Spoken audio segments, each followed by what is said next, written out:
신상이 공개된 연쇄살인범 강윤성. 그런데 지금 이런 걱정이 나오고 있습니다. 김유진 아나운서, 어떤 걱정입니까? 네, 어제 신상 공개 결정을 통해서 이제 공개가 됐던 그 사진은 강윤성의 주민등록증에 있는 사진이었거든요. 아, 그래요? 그런데 모 매체에서 바로 이 사진 말이죠, 제. 네, 맞습니다. 그런데 모 매체에서 공개했던 최근 이 강윤성의 모습이나 또 범행 전후 찍혔던 CCTV 영상 속의 모습이 이 사진 속 모습과 너무 달라서 문제가 있다라는 지적이 나오고 있는 겁니다. 세상에, 한번 볼까요? 왼쪽이 어제 저희가 신상 공개됐던 속보로 알려드렸던 저 사진인데 그게 주민등록증 사진이었고, 오른쪽은 세상에 모 매체가 최근에 지난 6월이네요. 석 달 전 출소한다는 모습 여러분 보세요. 와, 진짜 이거는 와, 같은 사람이야? 그런 생각이 들 것 같습니다. 김유진 아나운서. 그렇습니다. 그렇기 때문에 이렇게 공개된 사진이 너무 옛날 아니냐 이런 지적이 나오면서 신상 공개를 왜 하는 건지 그 의미를 생각해 볼 때 이렇게 옛날 사진을 공개하는 게 맞는지 의문이다라는 지적이 쏟아지고 있습니다. 그러게요. 아니, 그런 의문과 불만, 비판을 하실 수 있을 것 같아요. 하재근 평론가님, 진짜로. 네, 그렇습니다. 사람의 인상에서 굉장히 중요한 영역을 차지하는 게 눈인데 눈매 자체가 다르잖아요. 지금 최근 사진이랑 이번에 공개된 사진이랑. 공개된 사진이 눈이 동그랗고 뭔가 또렷한 느낌인데, 저 사진에 대해서 최근에 그 강 씨를 봤던 구청 관계자가 뭐라 그랬냐면, 이번에 공개한 사진이 선해 보인다고, 인상이.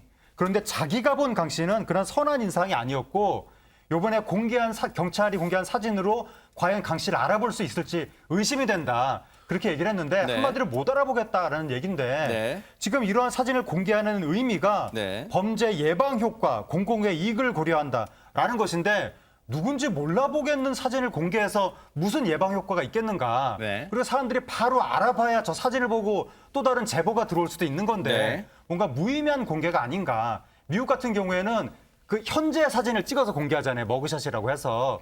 우리나라도 그런 제도를 좀 고민해 볼 필요가 있어 보입니다. 이 불만들이나 지적이 나올 수 있는 게, 사실 여러분 기억나세요? 어제 뉴스파이터 시간에 경찰이 신상 공개를 하기로 했다는 속보가 뉴스파이터 거의 직전에 나왔어요. 그래서 저희가 그 사진을, 저 왼쪽에 있던 주민등록증에 있었던 사진을 보여드렸는데, 그때 저 뉴스파이터가 끝나고 많은 분들이 뭐라고 저한테 한 줄 아세요? 야, 강윤성 그냥 일반인, 뭐 주변에서 볼 수 있는 일반 평범한 사람 같고, 심지어는요, 앞서 하재근 평론가 설명했던 것처럼 야, 되게 좀 선해 보인다, 범죄를 저지를 것 같지는 않아 보인다, 이런 말까지, 전과자라는 걸 몰랐다면 범죄자인지 모르겠다, 이런 말을 하신 분도 중반에 종종 있었어요. 그런데 지금 많은 분들이 비판하죠. 지금 최근의 모습, 그리고 최근의 구청 그 관계자분도 얼굴이 많이 변했다, 선한 모습이 아니었다, 지금 옛날 주민증 사진은 너무 선해 보인다, 오해를 줄 수 있다, 이런 지적이 나오고 있습니다.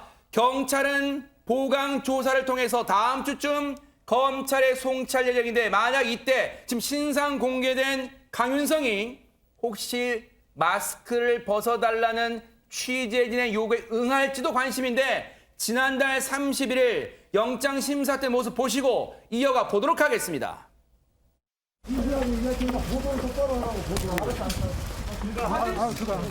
기자들이 보도를 엄청 하니까 그렇지. 사람의 진실을 알아야지.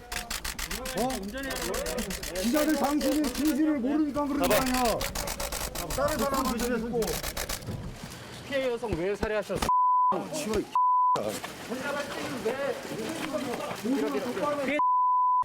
하실 말씀 없으세요? 더 많이 내가 더 많이 죽이지 못한 게 한이 된다. 권장하지 않는 겁니까? 백성문 변호사님, 강윤성은 전과 14범, 그리고 보호관찰까지 포함하면 27년, 자신이 나이보다 더 많은 기간을, 절반 이상 많은 기간을 교도소에서 복역했습니다. 그런데 많은 범죄 전문가들은 강윤성이 하는 말을 들어보면 자존감 또는 자기 과시가 상당히 많다. 그렇다면 혹시라도 검찰 송치 과정에서 취재진의 요구에, 마스크를 벗어달라는 취재진 요구에 응할 가능성 어떻게 보십니까? 저는 개인적으로 마스크를 스스로 벗을 것 같진 않아요. 이 강윤석이라는 사람은. 이건 물론 뭐 제가 틀릴 수도 있는 건데 지금까지 이 신상 공개가 됐던 그 범죄자들 보면 최찬욱, 그러니까 성착취물 제작 유포했던 사람. 네네. 이 경우에는 뭐 어른들이 날 멈춰서 고맙다. 조주빈도 어쨌건 악마의 삶을 멈춰서 감사하다. 이 얘기는 뭐 김태현도 마찬가지로 실제로 반성하는지 모르겠지만 약간의 반성하는 모양새를 보여주기 위해서 마스크를 벗었던 것 같거든요. 근데 그동안 지금 보았던 우리 이 강 씨는 그거죠. 뭐 내가 뭘 잘못해서 사회가 잘못했지.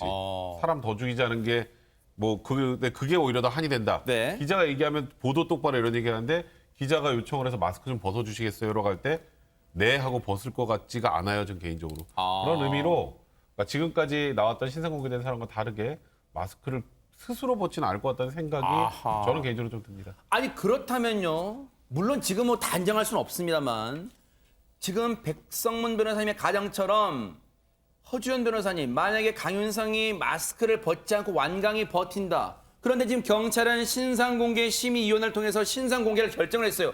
아니 그러면 마스크 안 쓰고 안 벗고 버티면 신상공개 의미가 없잖아요. 그러면 아니 이런 사람, 이런 흉악범까지 인권을 우리가 보장해줘야 되는 겁니까 그러면?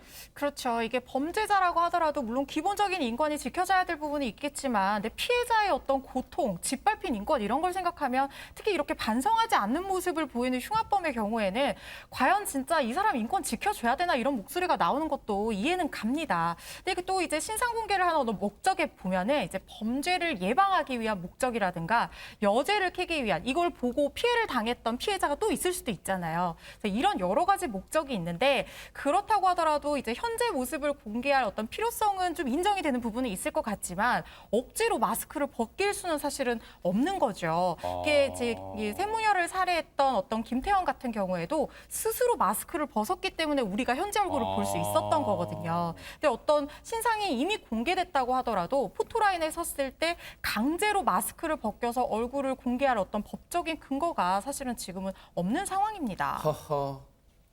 정말 갑자기 무기력해지네요. 저 흉악범의 얼굴을 지금 최근 얼굴, 지금 현재 얼굴 못 볼 수 있다는 거잖아요. 그런데 김유진 아나운서 지금 강윤성이 교도소에서 출소를 준비하면서부터 나가서 뭐 범죄를 계획했다 그런 얘기도 좀 들려오고 있어요. 네, 한 매체 보도에 따르면 강윤성과 함께 교도소에서 생활했던 동료 재소자가 이런 얘기를 했다고 합니다.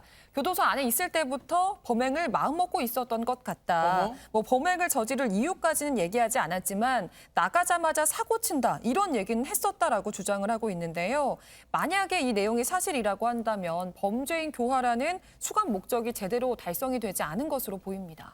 조금 전에 그 설명 과정에서 절단기 사러 갔을 때 그 가게 CCTV에 찍혔던 얼굴 보셨죠? 한번 그거 다시 보여주세요. 저 때 보면요. 정말로 주민등록증 사진과 비교해 보세요. 정말로 얼굴 눈매가 다 달라요. 지금 이 모습이에요. 이게 여러분 동일인처럼 느껴지십니까? 진짜 동일인 같지가 않잖아요. 지금 모습을 공개해야지 옛날 모습 공개하면 무슨 의미가 있을까? 지금 그런 생각을 안 할 수가 없어요. 그런데 자 다시 얘기가 좀 진전돼 볼게요. 지금 출소 전부터 뭔가 사고 단단히 치겠다. 그런데 여러분 기억나세요? 출소를 앞두고 심리치료 강사하고 통화할 때는요. 적극적으로 살겠다 나가서 열심히 살겠다 그런 취지의 얘기를 했어요. 얘기 한번 들어보시고 이어가 보도록 하겠습니다. 현실에 만끽한 거예요. 그냥 미래도 생각 안 나고 과거도 생각 안 나고 그냥 자유다. 저 할인 매장 옷이랑 다 살라고 이제. 그리고 이 번호가 그 제 명의로 개통한 번호예요. 쪽으로 해서 일단은 먹고 잘 살아야죠. 그게 최고 목표죠. 일단 안정이 돼야 되니까. 근데 그런 걸 회피하기보다는 나는 뭐 몇 달 후에 1년 후에 나는 이보다 더 난 팰리스가도 들어갈 수 있다. 그런 의욕이 제가 굉장히 강해요. 실질적으로. 저는 그런 걸 막 안 피하거든요. 그러니까 항상 왜 안 돼? 저거 왜 안 돼? 항상 근데 그런 주의이기 때문에. 나가자마자 크게 사고 한탕. 열심히 살아서 떵떵거리고 산다. 대체 둘 중에 어떤 게 진심입니까? 오윤성 교수님. 제가 볼 때는 이제 저 심리 강사하고 대화를 한 것은 그야말로 공식적인 거예요. 지난번에 이제 교정 관련 잡지에 그 강윤성이가 몇 년 전에 자기는 자신의 행동에 대해서 반성한다라고 하는 그 취지의 글을 갖다가 올린 적이 있습니다. 맞아요. 네. 그런 것들을 보게 되면 이 사람은 이제 자기가 남들에게 보여주기 위한 어떤 그 자기를 연출하는 게 있고, 사실은 이제 나오기 전에 나는 나가서 사고를 치겠다라고 얘기를 한 것이 좀 더 방점이 찍히지 않느냐라고 생각이 드는데, 네네. 왜 그러냐면 이 사람 같은 경우는 이제 정상인으로서의 인간적인 어떤 가치라든가 철학이라든가 이런 것들이 없다라는 거죠. 아까 얘기 나온 것 중에서 1년 내에 나는 뭐 무슨 땡땡 팰리스에 들어간다. 그 현실적으로 불가능한 거 아닙니까? 그러네요. 그거 다 알고 있는 것인데, 그것을 이제 이 바로 이 심리 상담을 하는 이 강사에게는 그런 식으로 뭔가 얘기를 해서 자기가 보여주고 싶은 것만 보여주려고 하는 그런 것들이 있다라고 본다면, 저는 개인적으로는 이 사람은 엉뚱한 또 다른 생각을 갖다가 먹고 범행을 준비를 했다 이렇게 봅니다. 얘기를 듣고 보니까 강윤성이 하는 말이 과연 진실이라는 게 있기는 있는 걸까요? 자, 심리치료 강사와 나눴던 통화 내용 마저 들어보시고 이어가 보도록 하겠습니다. 오피스텔 뭐 방이 안 좋더라도 일단 이게 오히려 더 자극제가 돼가지고 어디로 막 지방을 막 교회로 피하기 이전에 부닥치는 거죠, 그냥. 저는 그런 회피를 하지 않거든요. 자본주의 그런 시대에 있어서 과거에도 실질적으로 돈 때문에 거의 뭐 그 안에 있는 사람들이 95%가 다 돈 때문에 범죄하거든요. 그래서 저도 부잣집에 들어가가지고 칼들이 대고 거기서 돈 뺏고 다 했던 그런 부분들이 그런 물질 만능 시대에 그때는 뭐 사실은 물론 통화의 앞뒤를 다 들어봐야겠지만 이렇게 부분만 들어봐도 과연 그냥 의식의 흐름대로 다 그냥 주저리 내뱉는 것 같아요. 뭐 열심히 살겠다 하면서도 범죄를 정당화 합리화하는 듯한 발언도 하고 있잖아요. 부유층 집에 가서 흉기를 들이대고 돈 빼앗고 뭐 이런 얘기를 서슴지 않고 얘기하고 있습니다. 그런데 95%가 다 돈 때문에 범죄한다? 어디서 이런 합리화를 하고 있어요, 감히. 그런데 정말로 이번 범죄를 위해서 만반의 준비를 한 게 아닐까요, 김유진 아나운서? 그렇습니다. 이미 첫 살인 전에 지인을 통해서 렌터카를 빌리고 또 절단기와 흉기를 구입했던 부분들이 계획 범죄였다라고 볼 수 있는 정황으로 그렇게 추정이 되고 있는데요. 그런데 더 의심스러운 정황이 또 하나 포착이 됐다고 합니다. 영상을 통해서 확인해 보시죠. 강윤성이 첫 살인을 저지르기 약 6시간 전 전자발찌를 끊을 절단기를 구매하기 위해 렌터카를 타고 철물점을 찾은 모습입니다. 네. 원하는 물건을 찾으면서 두리번거리고 이후 한 절단기의 사용법을 익히는 모습도 볼 수가 있었는데요. 네. 여기서 주목할 점은 강윤성이 입고 있는 옷입니다. 네. 밝은 녹색 티셔츠를 입고 있죠. 그런데 지금 보시는 건 이로부터 1시간 뒤 흉기를 구입하기 위해서 마트를 찾은 모습이었는데요. 다르네요, 진짜. 네, 1시간 전에 철물점에서 입었던 녹색 옷이 아니라 검은색 티셔츠를 입고 있는 모습을 보실 수가 있습니다. 어허. 추정컨대 철물점에서 마트로 이동하는 과정에서 옷을 갈아입은 것으로 추정이 되고 있습니다. 백성문 변호사님, 저건 불과 1시간 차입니다. 지금 왼쪽과 오른쪽에 옷은 1시간 차밖에 안 나는데 저 어떤 의도였을까요? 일단 처음에 철물점에서 절단기를 구입했다는 건 내가 무언가 사고를 치고 전자발찌를 끊기 위해서 한 거죠. 첫 번째. 네네. 그다음에 두 번째, 마트에서 흉기를 구입한 건 살인을 하겠다는 거고요. 그럼 살인한 이후에 이제 일단 절단기로 전자발찌를 끊고 도망가겠다는 계획을 세운 건데, 그러니까 계획범죄라고 하는 거고요. 그러면 이제 수사하는 과정에서 보통 이제 인상 차이 같은 것들을 쭉 볼 텐데 네. 아무래도 티셔츠 색깔이 바뀌어 있으면 혼선이 있겠죠. 근데 그런 부분들까지 다 고려를 해서 강윤성이 굉장히 본인 스스로는 치밀하게 범행을 준비했다는 걸 단적으로 보여주는 그런 상황인 것 같습니다. 오윤성 교수님, 물론 추정이긴 합니다만 강윤성의 나이는 56, 그런데 복역 기간은 27년. 뭔가 30년 가까이 복역을 했어요. 그렇다면 범죄 나름대로 도통했을 수가 있는데, 그렇다면 뭔가 이것도 나름대로 준비를 하는 그런 차원이었을까요?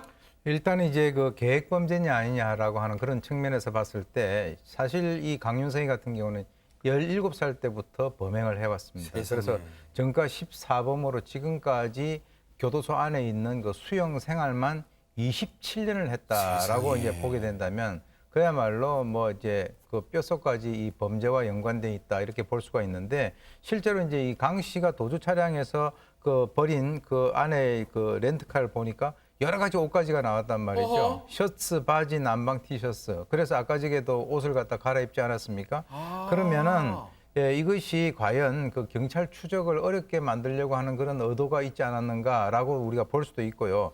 근데 사실은 잘 이해가 안 되는 부분이 있어요. 어떤 점일까요? 어떤 거냐면 첫 번째 피해자를 살해하고 난 뒤에 그 피해자의 신용카드를 가지고 휴대전화를 구입을 합니다. 네. 한 500여만 원치 이상 구입을 네, 넉대 해가지고 구입하죠. 네. 예, 그래서 그걸 팔아서 자금을 마련하고 두 번째 피해자에게는 돈을 빌렸으니까 그걸 가지고 가서 돈을 갖다가 갚았다 이렇게 얘기하니까 사실 그 사람은 돈을 빌려준 게 더 많은데 적게 갚으니까 다 갚아라 이렇게 요구를 하지 않겠습니까? 네. 그래서 살해를 했다 이렇게 얘기를 하는데 이게 정말 우리 일반적인 사람들이 생각할 때는 잘 이해가 되지 않는 그런 부분이고요. 네. 또 이제 경찰 이 살인을 하고 난 뒤에 경찰이 추적하는 그 과정에서 상당히 통화를 했는데 당하는 모습도 보였다는 거죠. 그래서 이제 이거 전자발찌는 아직 이거 절단기 가지고 끊지 않았는데 이걸 끊으면 이제부터 도망댕겨야 되는데라고 하는 이런 당한 부분도 있어서 경찰이 이번 수사를 통해 가지고 이게 어떻게 살해를 하게 됐는가에 대한 그 전반적인 전모를 밝힐 필요가 반드시 있다 이렇게 봅니다. 네. 다음 주에 검찰 송치기 때문에 이제 남은 시간은 이 며칠 없어요, 경찰에게. 그런데 백성문 변호사님 더 소름 끼치는 내용도 남아 있다면서요? 일단 경찰에서 강윤성의 행적을 전체적으로 조사를 하기 위해서 휴대폰 통화 내역 같은 것들을 확인하는 과정에서 이번에 피해 여성 2명 말고 또 다른 여성과 통화했던 내역이 있다는 걸 좀 확인했습니다. 아하. 이제 그래서 이 2명의 피해자 외에 또 다른 여성을 대상으로 범행하려 했다라는 다른 저희가 알 수 없는 정황까지 확인했다고 하고 그에 대한 사실관계 확인 중에 있다고 하는데 그래서 2명에 대한 살인죄에다가 1명은 살인 시도를 하지 못한 상황이죠. 하지만 살인에 대한 준비를 했다면 살인 예비 혐의가 추가될 수 있습니다. 그래서 살인 예비 혐의도 추가로 검토하고 있는 상황입니다. 지금 생각해 보니까요. 물론 결과론입니다만 허주연 변호사님, 이 강윤성이가 어떤 심경의 변화를 겪어서 경찰에 자수를 했는지 모르겠지만 만약에 자수를 안 했다면 또 한 명의 피해 여성이 나올 수 있었겠네요, 진짜. 그렇죠. 지금 그런 가능성도 충분히 생각을 해볼 수가 있는 부분입니다. 왜냐하면 지금 이제 경찰이 수사를 하면서 왜 이런 일을 했느냐 이렇게 물었더니 이제 한 언론이 보도한 내용에 따르면 통화한 이유는 이제 강윤성이 밝히기로는 돈을 빼앗기 위해서 그랬다고 얘기를 해요. 아이고. 왜냐하면 이제 제2 두 번째 피해 여성이 이제 2천만 원을 빌려줬었잖아요. 그래서 그걸 갚기 위해서 제3의 여성에게 통화를 해서 돈을 이제 빼앗으려고 했다 이렇게 얘기를 했지만. 사실 이거는 강윤성의 진술이고 앞으로 뭐 그 이후에 사실 어떤 더 계획이 있었는지는 알 수가 없는 부분이거든요. 네. 그러니까 이제 어쨌든 경찰의 어떤 수사로 2건의 살해뿐만이 아니라 추가적으로 뭔가 더 범행을 계획했던 그런 정황들이 밝혀지고 있는 거죠. 지금 보세요. 조금 전에 사진 좀 보여주세요. 강윤성의 사진인데요.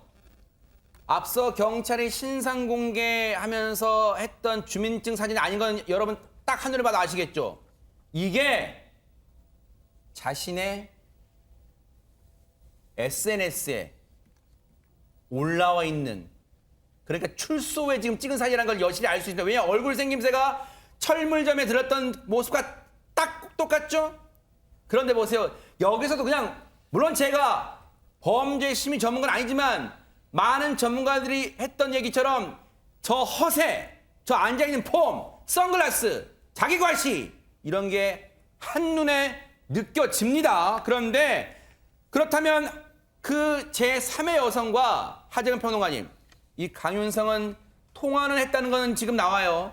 실제로 만났습니까 그러면? 강윤성이 그 제3의 여성을 상대로 범행을 저지를 생각을 하긴 했는데 다행히 만나지 않았다고 합니다. 아하. 만나지 않은 이유가 뭐냐면 강윤성이 그 만날 생각을 안 한 건데 왜냐하면 자기 집에 첫 번째 피해 여성의 시신이 있고 자기가 전자발찌를 끊고 도주 중인 상황에서 혹시 또 다른 사람하고 연락해서 접촉을 할 경우에 경찰이 나를 기다리고 있을지도 모르니까 그래서 안 만났다고 하는 거예요. 아하. 그래서 강윤성의 행적을 보면 아까 왜 절단기 사고 나서 티셔츠 갈아입는 것도 그렇고 요번에 혹시 경찰이 나를 기다릴까 봐 그 여성을 안 만났다는 것도 그렇고 매 순간마다 철저히 자기의 안위를 생각하면서 네. 그렇게 기획하고 계획하면서 그렇게 용의주도하게 움직이는 사람인 것 같습니다. 네.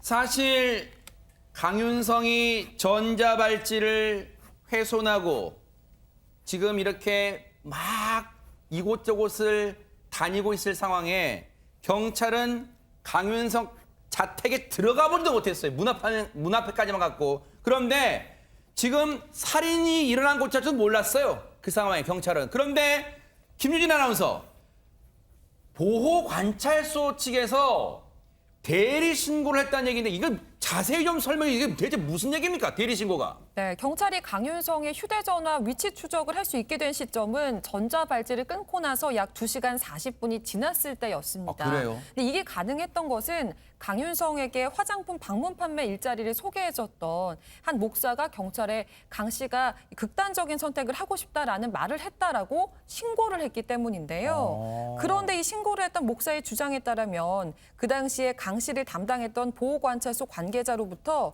신고를 해달란 요청이 있었다라는 주장이 있었던 겁니다.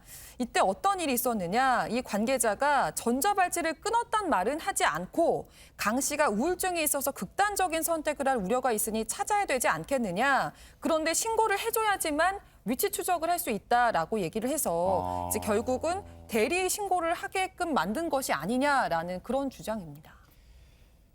지금 그 당시에는 전자발찌 훼손 얘기는 없었다는 거예요. 그러면 오윤성 교수님, 왜 보호관찰소 측에서는 법무부 산하입니다만 왜 GPS 수축을 못한 거예요, 그러면?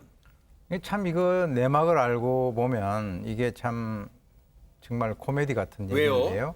통신비밀보호법에 의하면 지금 이제 그 살인이라든가 성폭행이라든가 이런 강력범죄를 저지를 것으로 예상되는 그 피의자에 대해서는 지금 이제 휴대전화 GPS를 활용하지 못하게 돼 있습니다.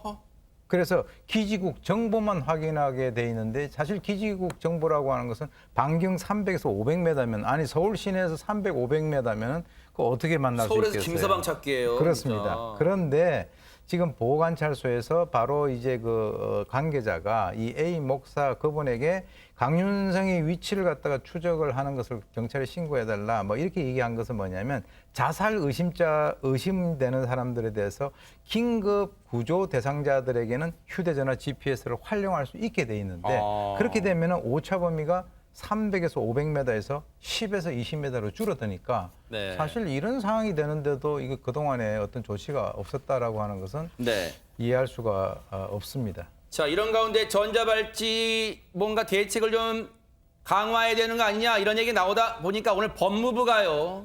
이와 관련한 대책을 내놨다고 하는데 박범계 법무장관 얘기 들어보시고 이어가 보도록 하겠습니다.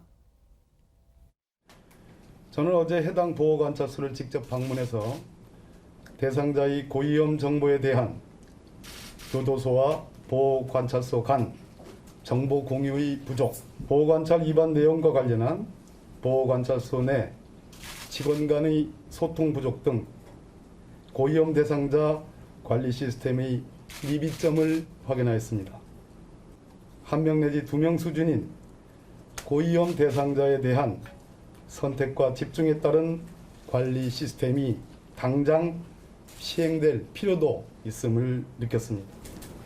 관계부처와 협의하여 인력을 충원해 보호관찰소에 신속 수사팀을 설치하고 실시간 수사 대응 체계를 마련하도록 하겠습니다. 관할 검찰청과 고위험 사범의 특이 정보를 상시 공유하여 긴급 상황 시에는 수사의 효율성을 제고하고 법무연수원의 특별사법경찰 전문화 교육을 확대하여 최신 수사 기법을 활용할 수 있도록 하겠습니다.